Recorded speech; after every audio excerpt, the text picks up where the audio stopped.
नमस्कार साथियों, मैं हूं दिलीप चौधरी और आप सभी का मेरे YouTube चैनल पर मैं बहुत-बहुत स्वागत करता हूं। दोस्तों, हम आंसर की देख रहे हैं वीडियो के एग्ज़ाम के जो फर्स्ट शिफ्ट हुई थी 27 दिसंबर वाली, ठीक है? उसको देख रहे हैं। अभी आज 28 वाली तो अभी मैं डालूँगा, जैसे एग्ज़ाम हो जाएगा 10 बजे से है, आपको पता है सबको, ठीक है? और वीडियो एग्ज़ाम की जो सेकंड शिफ्ट है यानी इवनिंग में जो एग्ज़ाम हुआ था उसके आंसर की हम कल शाम को ही अपलोड कर चुके हैं और हम इसको डालने में थोड़ा लेट हो गए थे। चलो अब हम इसको देख लेते हैं, क्या-क्या प्रश्न हैं और किस तरह से इनके आंसर बनेंगे। पहला है, राजस्थान में निम्नलिखित में से कौन-सा एक बालू का स्तूप का प्रकार नहीं है? इसमें 4 हैं, थली, बरखान, पैराबोलिक और सीफ। दोस्तों यहाँ 2 हैं, एक थली और एक सीफ। इनमें हम लोगों को थोड़ा-सा कन्फ्यूजन हो रहा है, लेकिन हमको स्पष्ट पता है कि थली तो घग्गर जो नदी बहती है, उसके प्रवाह क्षेत्र को क्या बोलते हैं? थली बोलते हैं, ठीक है?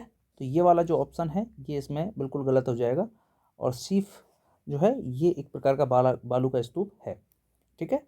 इसी प्रकार से हुमायूँ के शासनकाल में भारत आने वाले 2 प्रसिद्ध चित्रकार कौन थे? तो याद रखना, एक ईरान का शासक था सफवी वंश का और उसके वहाँ हुमायूँ जो है वो अपने 15 वर्ष काटता है, 1540 से 55 तक के। और वहाँ का एक राजा था तहसाप। ये जो सफवी वंश का नाम था, ईरान में सफवी वंश का शासन था और भारत में मुगल वंश का शासन था, दोनों पैरेलल चल रहे थे। और तहसाप जो शासक था, इसके दरबार से जो हुमायूँ था, ये 2 चित्रकारों को लेके आया था जिनके नाम थे सैयद अली और अबू समद, ठीक है? तो आपको ये याद रखना है। अगला देखो, दजिया और चिमाता राजस्थान की किस जनजाति से सह संबंधित है? तो दजिया और चिमाता यहाँ पे ये जो खेती करते हैं, स्थानांतरित खेती जो होती है, स्थानांतरित खेती, इसको वालर भी कहते हैं, वालर, ठीक है? या झूमिंग खेती भी बोलते हैं इसको, झूमिंग, जो जगह स्थानांतरित कर करके करते हैं। तो ये भीलों में प्रचलित है ये, ठीक है? तो इसमें भील इसका आंसर हो जाएगा। चलो अगला देख लेते हैं, लोकनाट्य चार बैंत किस शहर से संबंधित है? तो मैंने आपको बताया था, कल ही इसकी एक क्लास डाली थी मैंने आपको शाम को, पेपर से एक दिन पहले, और मैंने बताया था पश्तो भाषा में और पश्तो शैली में अफगानिस्तान का ये मूल रूप से लोकनाट्य है और राजस्थान में ये नवाब फैजुल्ला के समय टोंक में स्टार्ट हुआ था। अगला है, निम्न में से कौन सा नस्ल या पशु सुमेलित नहीं है? ठीक है, पहला ऑप्शन है सांचौरी गाय है, महसाणा भैंस है, खेरी बकरी है और सोनाड़ी भेड़ है। बिल्कुल सही है, सांचौरी जो है वो गाय है, सोनाड़ी बिल्कुल भेड़ है, महसाणा भैंस का एक टाइप है जो गुजरात में मिलती है, और खेरी, खेरी दोस्तों एक भेड़ है, भेड़ की नस्ल है खेरी, ठीक है? खेरी नस्ल कहाँ मिलती है? मोस्टली पाली में मिलती है ये। तो इसका ये जो ऑप्शन है, चौथा जो ऑप्शन है, ये इसका सही आंसर हो जाएगा, यानी खेरी सुमेलित नहीं है, ठीक है? सुमेलित नहीं है पूछा इसमें। अगला है, निम्न में से कौन सा युगल नृत्य है? तो आपको पता होना चाहिए इनमें से कौन सा युगल नृत्य है। एक चरी है, तो ये गुर्जर जाति की महिलाओं द्वारा किया जाता है चरी नृत्य।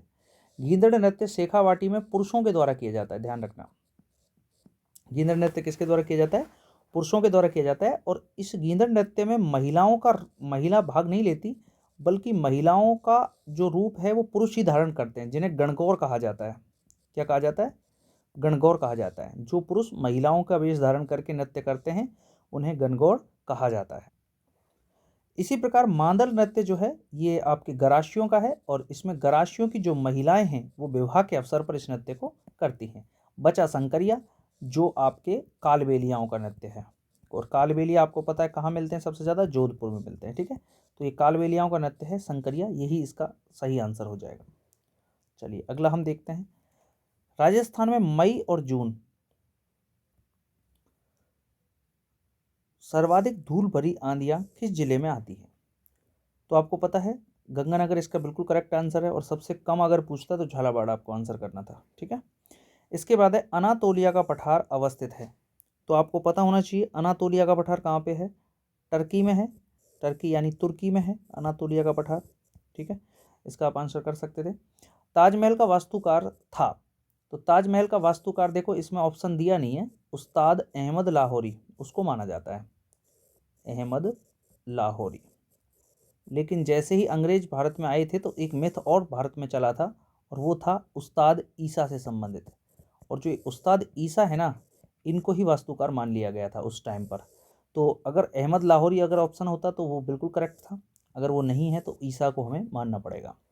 अगला है वाद्य यंत्र जो कच्छी घोड़ी नृत्य के रूप में बजाया जाता है।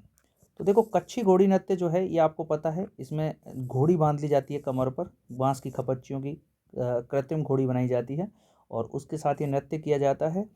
और ये जो कच्छी घोड़ी नृत्य है ये एक तरह से ऐसी कहानी थी कि भाई मुगल जो थे उनकी घोड़ियाँ मराठे चुरा ले गए थे और बाद में उन्होंने युद्ध में इन घोड़ियों को पहचान लिया था, तो उस तरह का ये एक नृत्य है।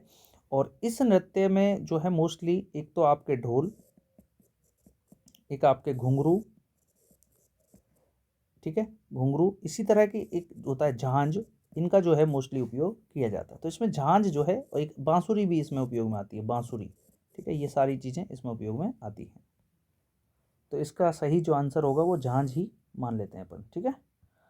अगला है मध्यकालीन शासक जिसने शास्त्रीय संगीत की ख्याल शैली के विकास में उल्लेखनीय योगदान दिया। तो देखो इस प्रश्न का जो आंसर जो है वो ज़्यादातर जो सही माना जाता है वो माना जाता है हुसैन शाह सरकी को। ये जौनपुर के शासक थे। कहाँ के शासक थे? जौनपुर के शासक थे। इनके पिताजी जो मोहम्मद शाह सरकी थे उनको इब्राहिम लोदी के साथ उनका एक संघर्ष हुआ और बहलोल लोदी के साथ उनका संघर्ष हुआ, उसमें वो मर गए थे। और हुसैन शाह सरकी जो है ये आपके जौनपुर का फिर शासक बन जाता है। और जौनपुर और आगरा ये दोनों टक्कर के उस समय शासक हुआ करते थे, मतलब टक्कर के राज्य हुआ करते थे। आगरा पे जो लोधी वंश का शासन था और जौनपुर पर सरकी वंश का शासन था। और आपको पता होगा मलिक सरवर जो एक हिजड़ा था उसने इसकी स्थापना करी थी जौनपुर में सरकी वंश की। और जौनपुर उस समय विद्वानों का केंद्र था, इसलिए इसे भारत का सिराज कहते थे, भारत का सिराज, ठीक है, भारत का सिराज। इनमें सबसे फेमस व्यक्ति हुए थे हुसैन शाह सरकी और ऐसा माना जाता है कि इन्होंने ही ख्याल शैली को जन्म दिया था, ठीक है। इसी तरह अगला जो प्रश्न है इधर, 1822 में गठित मेरवाड़ा बटालियन का मुख्यालय कहाँ था? तो आपको पता होना चाहिए मेरवाड़ा बटालियन का मुख्यालय सीधी सी बात है ब्यावर है, ठीक है। रॉकी पर्वतों की सर्वोच्च चोटी कौन सी है? तो आपको पता होना चाहिए कि भाई रॉकी पर्वतों की सर्वोच्च चोटी कौन सी होगी। तो इसमें देखो माउंट हुड है, एल्बर्ट है, रॉबिन्सन है और ब्लांक है। तो ब्लांक जो है ये तो फ्रांस में है, इसको तो आप कट कर दो, ये एल्पस का पर्वत का है, ठीक है, ये एल्पस का है, तो इसको ये तो हट जाएगा। बचे तीन, माउंट हुड, एल्बर्ट और रॉबसन। ये थोड़ा सा बहुत टफ बना दिया इसको इसमें, नहीं तो ये इतना टफ होना नहीं चाहिए था। इसमें जो सबसे ऊंची चोटी मानी जाएगी वो एल्बर्ट मानी जाएगी, जिसकी ऊंचाई है 4401 मीटर, ठीक है। इसमें जो रॉबसन है ये 3954 मीटर ऊंची है और जो माउंट हुड है ये 3429 मीटर ऊंची है। तो इसका जो सही आंसर हो जाएगा वो एल्बर्ट हो जाएगा। ये एल्बर्ट जो है यही रॉकी पर्वत की सर्वोच्च ऊंची चोटी मानी जाएगी। इसी प्रकार टोक्यो ओलंपिक का शुभंकर है, ठीक है, तो ये तो आपको पता होना चाहिए मिराई तोबा, ठीक है, मिराई तोबा इसका शुभंकर है। अगला है एस आकार का महासागरीय कटक है। देखो यहाँ कटक से मतलब है क्या है कि एक पहाड़, अटलांटिक जो महासागर है, अटलांटिक महासागर, इस अटलांटिक महासागर के बिल्कुल बीचों बीच जो पहाड़ियाँ हैं ना वो इस तरह से दिखती हैं आपको, ठीक है। तो ये एक एस जैसी आकृति बना देती हैं, इस तरह से एस जैसी आकृति, तो इसलिए इसे बोलते हैं मध्य अटलांटिक कटक, ये इसका सही आंसर है। प्रधानमंत्री कृषि सिंचाई योजना सूक्ष्म सिंचाई के वित्त पोषण का पैटर्न केंद्र राज्य के संबंध में है। तो इसका आंसर है 60-40 के अनुपात में इनको जो केंद्र और राज्य के बीच ये बंटवारा किया गया है। अगला प्रश्न देखेंगे, राजस्थान राज्य में कृषि गणना 2015-16 के अनुसार कुल पुरुष प्रचालित जोतों की संख्या है। तो इसका जो आंसर होगा ये 68.66, ये आपके उसमें आए हैं क्या बोलते हैं उसको, आर्थिक समीक्षा से आए हुए प्रश्न सारे, ठीक है। तो 68.66 इनके फैक्चुअल चीज़ें हैं, इनको सीधे सीधे आपको याद रखना है। अगला है निम्न में से कौन सा उष्णकटिबंधीय चक्रवात प्रभावित सही सुमेलित नहीं है। तो एक तरफ दिए गए हैं चक्रवातों के नाम और एक तरफ दिए गए क्षेत्र के नाम। जैसे हरिकेन है, हरिकेन कहाँ आता है?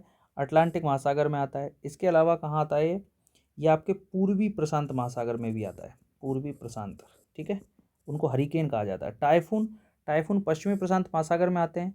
और इसके अलावा ये दक्षिण पूर्वी जो एशिया है, दक्षिण पूर्वी एशिया, इसके अलावा चीन जो है इस एरिया में भी ये टाइफून ही आते हैं, ठीक है। फिर है चक्रवात या साइक्लोन, ये हिंद महासागर में ही आते हैं। और इसके बाद है बिली बिलीज जो दक्षिण चीन सागर में है। ये बिली बिलीज दक्षिण चीन सागर में नहीं आता दोस्तों, ये ऑस्ट्रेलिया में आते हैं, ऑस्ट्रेलिया के पास, ठीक है, वहाँ आते हैं बिली बिलीज। तो ये इसका जो है सही आंसर हो जाएगा आपके। ठीक है, अगला देखें।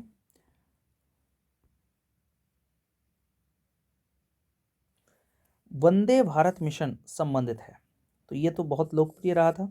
चंद्रमा पर अंतरिक्ष यात्री भेजने से नहीं है। कोविड महामारी के दौरान विदेशों में फंसे भारतीयों को वापस लाने से, बुजुर्ग महिलाओं को गुजारा भत्ता देने से, समस्त निकायों को वंदे मातरम गाने का अनिवार्य बनाने से। ये आपके सही आ जाएगा। कोविड महामारी के दौरान विदेशों में फंसे भारतीयों को वापस लाने से वंदे भारत मिशन काफी लोकप्रिय रहा था। अगला देखें, कौन सा स्थलाकृति अवस्थित सही सुमेलित नहीं है? भोराट का पठार कुंभलगढ़ से गोगुंदा के बीच है, बिल्कुल सही है। भाकर पूर्वी सिरोही का तीव्र ढलान वाला पहाड़ी क्षेत्र है, बिल्कुल सही है। रामगढ़ पहाड़ी राजसमंद में, इसको छोड़ दीजिए। गिरवा उदयपुर में, बिल्कुल सही है। बचा कौन सा? रामगढ़ पहाड़ी, तो रामगढ़ पहाड़ी राजसमंद में नहीं है, तो यही इसका आंसर हो जाएगा। ठीक है, सी ऑप्शन। आगे हम देखते हैं अभंग। अभंग क्या है?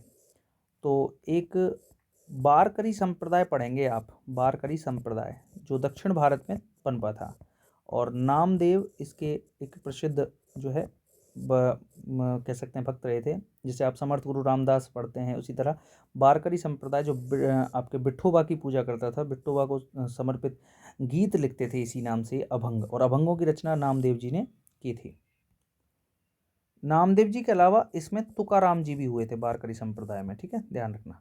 तो ये वारकरी संप्रदाय आपके विठोबा जी की पूजा करते हैं। विठोबा यानी भगवान कृष्ण को ही पूजते हैं विठोबा के नाम से। ठीक है, तो अभंग जो है वो विठोबा को समर्पित भक्ति काव्य है। ठीक है, आगे हम देखते हैं मरमरा सागर जोड़ता है। तो देखो मरमरा सागर कहाँ पे है? ये आपके ब्लैक सी है, और इधर आ जाता है भूमध्य सागर। ठीक है, ये भूमध्य सागर है, और ये ब्लैक सी है। बीच में आ जाता है तुम्हारे क्या? ग्रीस। ग्रीस आ जाता है इधर, और इधर तुम्हारे जो है ये आ जाता है अपना दक्षिण पूर्वी एशिया, यानी अरब अरब प्रायद्वीप बोल सकते हैं इसको, अरब प्रायद्वीप। ठीक है, और इसमें जो ये काला सागर है आपके ब्लैक सी, काला सागर, और ये इधर भूमध्य सागर है। ठीक है, भूमध्य सागर, इनके बीच में ये एजियन सागर इस तरह से है, एजियन सागर। तो एजियन सागर और काला सागर जो है ना, ये दोनों ये किसको जो इनके बीच में जो पड़ता है वो आपके कौन सा पड़ता है? मारमरा सागर। ठीक है, तो किस किस को जोड़ता है? काला सागर को और आपके एजियन सागर को। तो इसका ऑप्शन सही हो जाएगा पहला वाला, काला सागर और एजियन सागर को जोड़ता है। ठीक है, काला सागर भूमध्य सागर को बिल्कुल नहीं जोड़ता है, ध्यान रखना। कैस्पियन सागर, और कैस्पियन सागर तो इधर आ गया, कैस्पियन सागर तो रूस के पास आ गया, तो ये बिल्कुल नहीं है। ये तो काला सागर और कैस्पियन सागर ये भी नहीं है। ठीक है, अगला देखें स्वच्छ भारत मिशन शहरी चरण फर्स्ट के अंतर्गत कितने शहरी स्थानीय निकायों को खुले में शौच मुक्त घोषित किया गया है?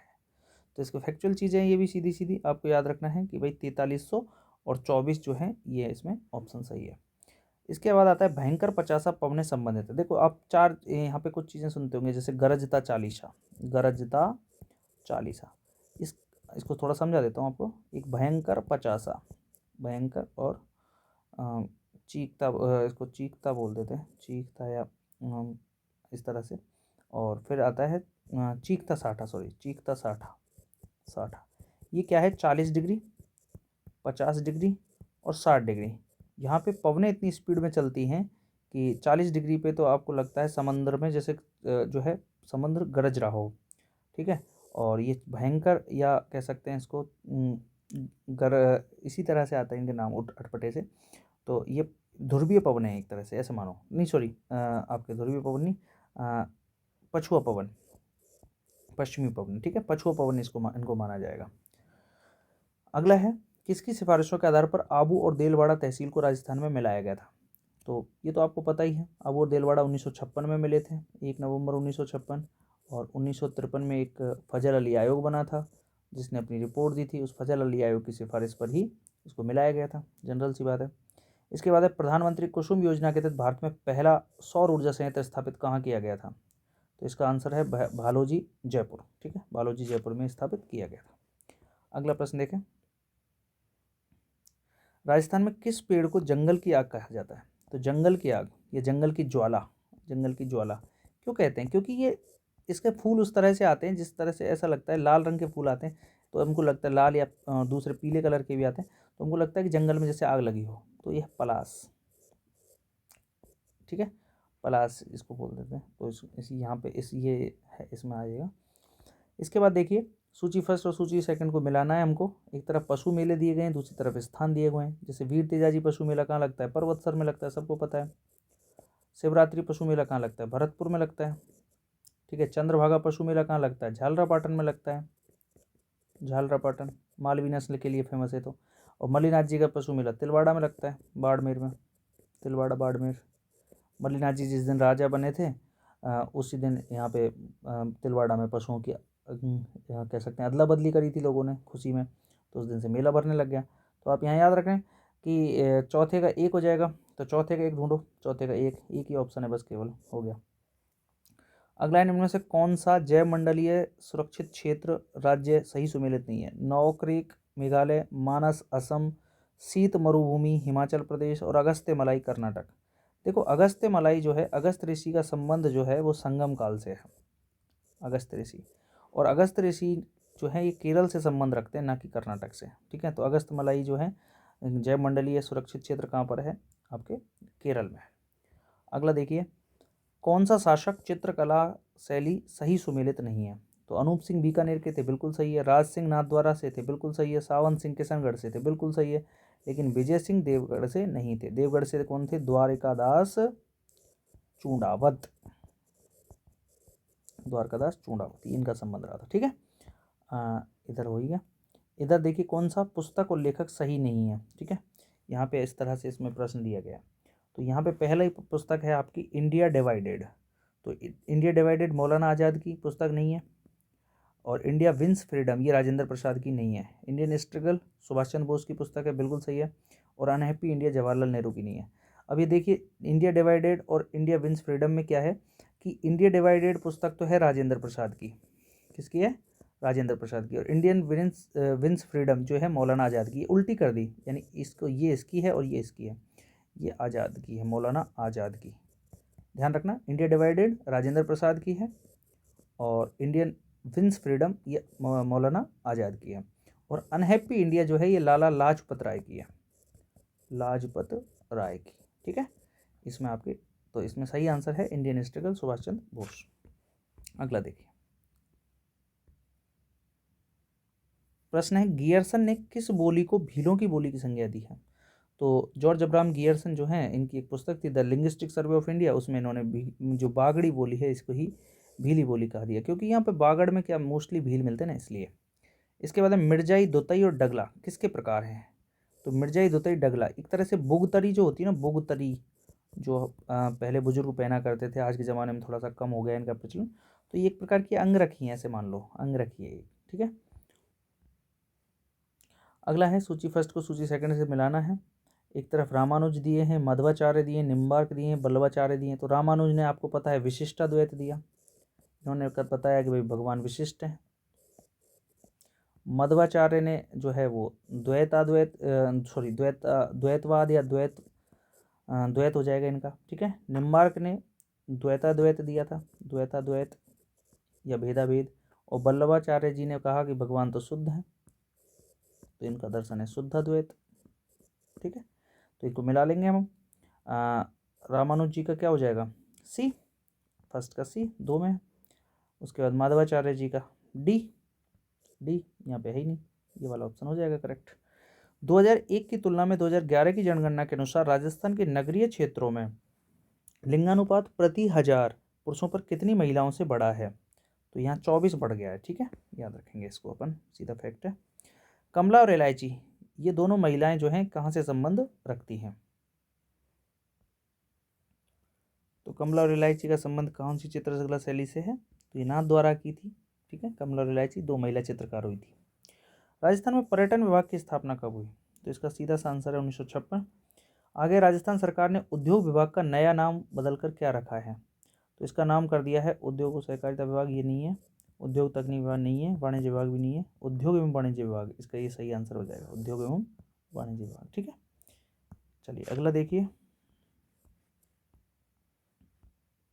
अगला है राजस्थान में न्यूनतम जनसंख्या वाले निम्नलिखित 3 जिलों का सही बढ़ता क्रम। तो देखो इसमें सबसे पहली बात कर रहा है न्यूनतम। तो आपको पता है न्यूनतम तो जैसलमेर होना है। ठीक है। जैसलमेर में सबसे कम जनसंख्या है। ठीक है, ये तो आपको पता ही है। तो ये दो ऑप्शन तो क्रॉस कर दो सीधे सीधे। ये 2 ऑप्शन बचे अपने पास, जैसलमेर, सिरोही, प्रतापगढ़, जैसलमेर, प्रतापगढ़, सिरोही। तो जैसलमेर के बाद जो न्यूनतम जनसंख्या आएगी वो प्रतापगढ़ का नाम आता है इसमें फिर, और प्रतापगढ़ के बाद सिरोही आएगा, ध्यान रखना। तो पहले आएगा जैसलमेर, फिर आएगा प्रतापगढ़, फिर आपका सिरोही आ जाएगा, ठीक है। इस तरह से ये हो जाएंगे आपके। अगला देखिए, यदि हम लूनी के किनारे इसके उद्गम से अंत तक यात्रा करते हैं तो इसकी सहायक नदियों को किस क्रम में पाएंगे। तो आपको पता है लूनी कहाँ से निकलती है, गोविंदगढ़ से। 2 नदियाँ हैं, सागरमती और सरस्वती, ठीक है। नागपाड़ पुष्कर से निकलती है एक, और एक आपके गोविंदगढ़ से निकलती है। सरस्वती गोविंदगढ़ से और नागपाड़ पुष्कर से आपके सागरमती निकलती है, बाद में एक जगह पे मिल जाती हैं गोविंदगढ़ के पास ही।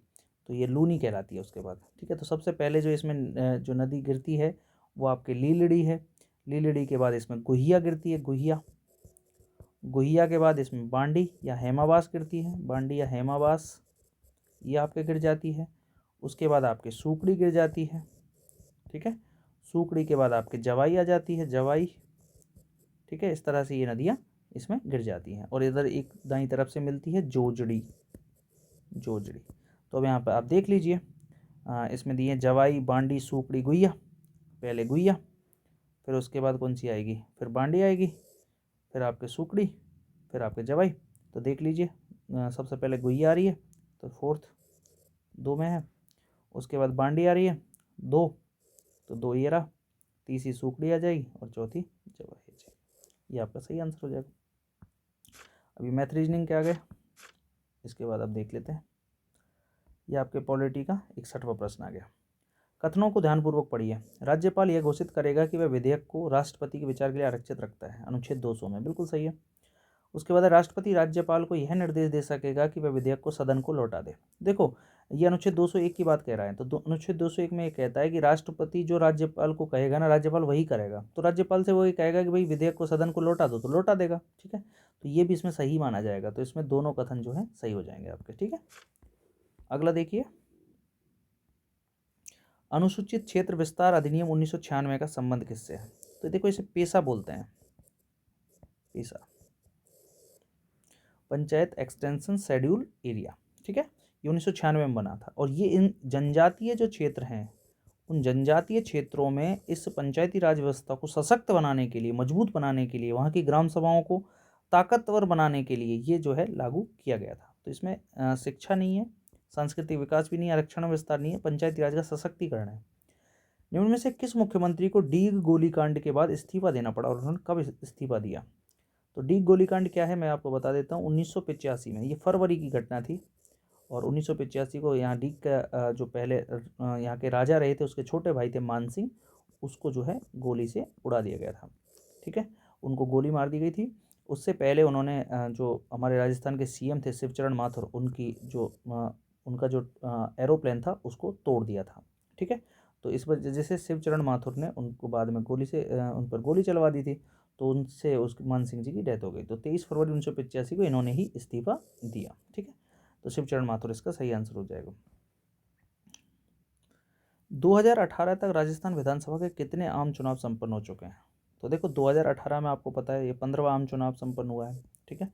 तो 15वीं विधानसभा अब चल रही है, 15वीं विधानसभा, ध्यान रखेंगे। राजस्थान में लोकायुक्त वार्षिक प्रतिवेदन किसको प्रस्तुत करता है। तो लोकायुक्त जो है, ठीक है, लोकायुक्त किसको बोलते हैं आपको पता ही है। तो लोकायुक्त किसको वार्षिक प्रतिवेदन प्रस्तुत करेगा, राष्ट्रपति को तो करेगा नहीं, मुख्यमंत्री को कर नहीं सकता, उच्च न्यायालय से कोई लेना देना नहीं है, बचा राज्यपाल, सीधी सी बात है, राज्यपाल को ही करेगा। राजस्थान में किस वर्ष जिला ग्रामीण विकास अभिकरण यानी DRDA, जिला ग्रामीण विकास अभिकरण जो है इसका विलय जिला परिषद में कर दिया। तो पहले देखो, जिला ग्रामीण विकास अभिकरण अलग होता था और इसका प्रमुख होता था कलेक्टर। कौन होता था, जिला कलेक्टर। लेकिन बाद में इसको जिला परिषद में शामिल कर दिया। अब वर्तमान में जो इसका प्रमुख होता है वो आपके जिला प्रमुख होता है, याद रखना। यहाँ से कई बार प्रश्न पूछ लेता है कि जिला ग्रामीण विकास अभिकरण का प्रमुख अध्यक्ष कौन होता है, जिला प्रमुख होता है। तो 2003 में इसको शामिल किया गया था एक साथ। अब और 2013 में तो पूरे भारत में ही इनको जो है शामिल कर दिया है, अब जिला परिषद में ही शामिल है। 2013 में केंद्र सरकार ने इनको पूरी तरह से DRDA जितनी भी हैं उनको जिला परिषद में शामिल कर दिया पूरे भारत की। राजस्थान में 2003 में हो गए थे। वर्ष 2020 तक राजस्थान में पंचायती राज संस्थाओं के लिए कितनी बार चुनाव आयोजित किए गए। तो इसमें आपके जो होगा 11-12 होगा, ठीक है। 11-12 तक पंचायती राज चुनाव आयोजित किए जा चुके हैं। अगला देखिए, अगला प्रश्न है, राजस्थान सिविल सेवा अपील प्राधिकरण कहाँ है? ये तो सिंपल सा है, जयपुर में है सिविल सेवा अपील प्राधिकरण। देखो ये फैक्चुअल प्रश्न है, इसमें कोई कंसेप्चुअल चीज़ है नहीं, तो इनको सीधे सीधे आपको याद रखना है। इसके बाद है, राजस्थान राज्य महिला आयोग के संबंध में कौन कौन से कथन सत्य हैं? तो महिला आयोग से संबंधित यहाँ से प्रश्न आपसे पूछ लिया है। तो यहाँ पे देखिए, आयोग के अध्यक्ष और सदस्यों की नियुक्ति राज्यपाल करता है, बिल्कुल सही है। उसके बाद आएगा, आयोग का गठन 15 मई 1999 को हुआ, ये भी बिल्कुल सही है। फिर अगला है कि यह गैर संवैधानिक एवं परामर्शकारी निकाय है, तो बिल्कुल सही है, क्योंकि ये संविधान में इसका कोई उल्लेख नहीं था राज्य महिला आयोग का, और राष्ट्रीय महिला आयोग को भी उल्लेख नहीं था, ये तो बाद में बनाए गए। और परामर्शकारी निकाय है, बिल्कुल, ये परामर्श देता है कि भाई इसको सज़ा दी जाए, तो उसको सज़ा कोर्ट देता है, ठीक है। इसका कार्य महिला उत्पीड़न से संबंधित शिकायतें सुनना और उनकी जांच करना है, बिल्कुल सही है। तो इसमें चारों ऑप्शन जो सही हो जाएंगे, 1 2 3 4 इसमें करेक्ट है। उसके बाद अगला लास्ट और प्रश्न है कि भारतीय संविधान के कौन से अनुच्छेद में ग्राम सभा की परिभाषा है? तो देखो, ग्राम सभा के बारे में जो है मुख्य रूप से महात्मा गांधी के विचार थे, लेकिन भारतीय संविधान में अगर बात की जाए तो 243 अनुच्छेद के क जो पार्ट है, यानी 243 ए जो है, इसमें ग्राम सभा की बात की गई है, ठीक है। और ग्राम सभा का सदस्य प्रत्येक 18 वर्ष का जो वयस्क है और जिसका ग्राम पंचायत की जो नामावली है, नामावली यानी निर्वाचक नामावली, उसमें वोट यानी वोटर लिस्ट जो है उसमें जिसका नाम है, वो ग्राम सभा का सदस्य होता है। और इसका अध्यक्ष कौन होता है? सरपंच होता है। और वर्ष में 4 बैठकें इसकी अनिवार्य है, ठीक है।